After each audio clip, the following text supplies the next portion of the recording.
কেউ কেউ তো ভাবে এক্স কে দেখলে চুলের মুঠি ধরে সেই জায়গায় ধরে মারবো, আর এখানে দেখো এক্স কে দেখে কি খুশি খুশি।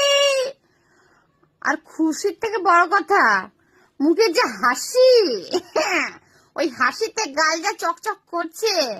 নো মেকআপ, মানে মেকআপের দরকারই নেই, যদিও মেকআপ অনেকটাই আছে, মেকআপের কোনো দরকারই ছিল না, এমনি মুখ গ্লো করতো।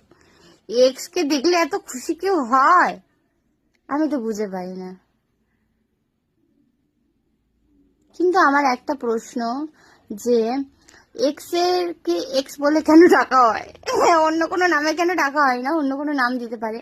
যেসব এক্সরা এক্সদের দেখলে চুলের মুঠি ধরে মারবে, আর যেসব এক্সরা এক্সদেরকে দেখলে সামনাসামনি হওয়া না, শুধু দুজন মিলে বসে গল্প করবে সবার সামনে, তার মধ্যে গালের মধ্যে যা চকচক চকচক ভাব আসবে, যা গ্ল্যামার আসবে, সে কি শান্তি।